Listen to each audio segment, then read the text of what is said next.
সহ্য যন্ত্রণা, দম বন্ধকর পরিস্থিতি, আর পারছিলাম না, বললেন অভিনেত্রী সৌমিত্রিষা। কি হয়েছিল, কেন মন খারাপ সৌমিত্রিষার? আপনাদের সবাইকে স্বাগত সিনে গসিপে। অভিনেত্রী সৌমিত্রিষা কুণ্ডু কিছুদিন আগেই সামাজিক মাধ্যমে ছবি শেয়ার করেছিলেন। দেখা গিয়েছিল সেই ছবিতে অভিনেত্রীর পা থেকে গলগল করে রক্ত বেরোচ্ছে। হাসপাতালেও ভর্তি হয়েছিলেন তিনি। ছোট্ট একটা সার্জারিও হয়েছিল সৌমিত্রিষার। কেমন আছেন অভিনেত্রী? বন্ধুরা, কিছুদিন আগে সৌমিত্রিষাকে দেখা গিয়েছে ব্ল্যাক পোশাকে নজর কাড়তে প্রধানের সাকসেস পার্টিতে। বেশ অনেকদিন পর এই পার্টিতে দেখা গিয়েছে সকলের সামনে অভিনেত্রীকে। এতদিন কোথায় ছিলেন, কেন মন খারাপ সৌমিত্রিষার?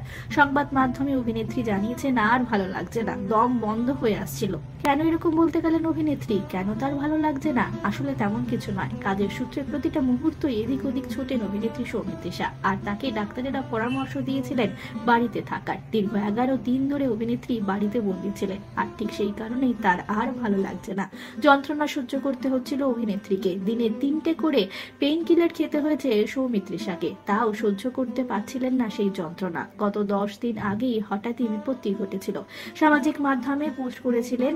দেখা গিয়েছিল অভিনেত্রীর পা থেকে ভেসে বেরোচ্ছে রক্ত। পায়ে চোট পেয়েছিলেন সৌমিত্রিষা। রক্তারক্তি কাণ্ড। তাকে নিয়ে ছুটতে হয়েছিল হাসপাতালে।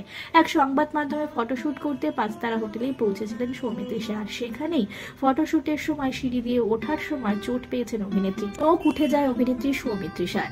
যন্ত্রণা তখন সহ্য করে কাজ শেষ করেছেন। তবে বাড়িতে ফিরতেই জ্বর বাড়ে। পরিবারের সদস্যরা তড়িঘড়ি তাকে ডাক্তারের কাছে নিয়ে যান। টানা 11 দিন ধরে বাড়িতেই বন্দী ছিলেন সৌমিত্রিষা। পায়ে ব্যথা কমার পর কিছুটা ভালো আছেন অভিনেত্রী। হাসতে হাসতে জানিয়েছেন সংবাদ মাধ্যমে। প্রধানের পার্টিতে দেখা গিয়েছে বেশ খোশ মেজাজে সৌমিত্রিষাকে। গত 10 দিন বাড়িতেই বন্দি থাকতে থাকতে দম বন্ধ হয়ে আসছিল তার। তাই তো মায়ের সঙ্গে কাছে পিঠে বেড়াতেও গিয়েছিল অভিনেত্রী। তারপর পার্টিতে নজর কাড়েন সৌমিত্রিষা। আপাতত অভিনেত্রী অনেকটাই ভালো রয়েছেন। বিনোদন জগতের আরো অনেক খবর নিয়ে চটজলদি ফিরছি, জুড়ে থাকুন আমাদের সঙ্গে। আমরা হলাম সিনে গসিপ, জুড়ে থাকুন আমাদের সঙ্গে, সাবস্ক্রাইব করুন আমাদের এই ইউটিউব চ্যানেলটি।